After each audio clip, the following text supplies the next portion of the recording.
All right, let's talk about everybody's favorite subject. I know you guys love this one because I love it the most. Feelings, right?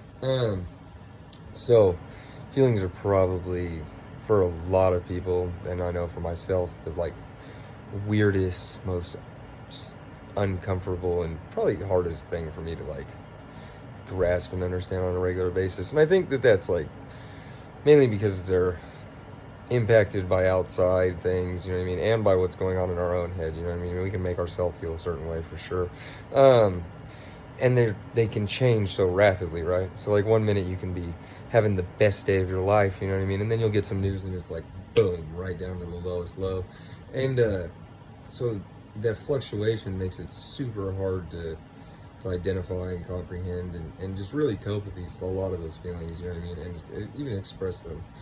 Um, so I've always had a thing where it's like 9 times out of 10, if you ask me how I'm doing, I'm gonna tell you that I'm doing amazing, best day of my life, right?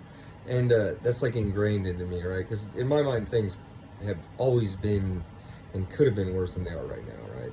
Like there's always been a worse situation. So even if I'm having like a bunch of shit going on, right? It's still good.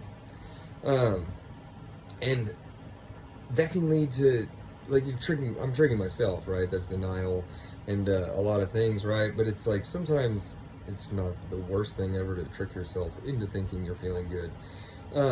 But I know that about myself, it's like impossible to grow unless you find those underlying feelings and really try and find the roots of those things, right? Because we all have negative feelings. I feel like all sorts of negative things, right? And so for me, what's been really helpful, I mean, I have a lot of friends who know me and continue to ask even if I say I'm doing good, you know what I mean? And, but I have a reminder in my phone, and I thought it was the lamest thing when I put it in there, but it's really been beneficial. So every 4 hours, it's like, it just tells me to check in on my feelings, right? So I like to identify how I'm feeling or how I've been feeling for the past couple hours, right? And once I start, I usually end up digging deeper and deeper and finding better words to express those things.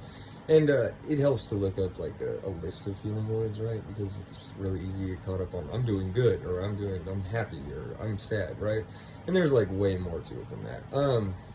And what's also been super beneficial about doing these like they're called feelings check-ins is it makes it way easier when somebody else, like when I notice that somebody else is feeling a certain type of way, like because I can better identify and relay that I understand how they're feeling that way, which is nice. It's really good to be able to show people that you understand how they're feeling and really just give them that sense of encouragement. You know what I mean? It's been like one of the hardest things I've had to deal with trying to get to know my own feelings so that way like I could let other people in, because if you don't know your own feelings, how are you supposed to let somebody else in on your feelings, right? And it's been super beneficial for sure. So one thing is that I like always tell people, right? Because people are like, man, you never have a bad day, and I'm like, I don't have a bad day, right? Because I don't think I've ever had a bad day, right? There's no such thing as a bad day. There might be a few bad hours. There might be 12 bad hours in my day, but it's not a bad day, right? The whole day's not ruined by a string of events or one certain thing or how I felt for a period of time, right? Because there's going to be good on top of that bad, and you just got to focus on what's going right, because those feelings will pass. Feelings aren't final. They're going to continue to go, and they're going to come and go as they please, right? So just work on better identifying your feelings and getting to know yourself a little better, because it's going to help you in your own life and in your relationships with others.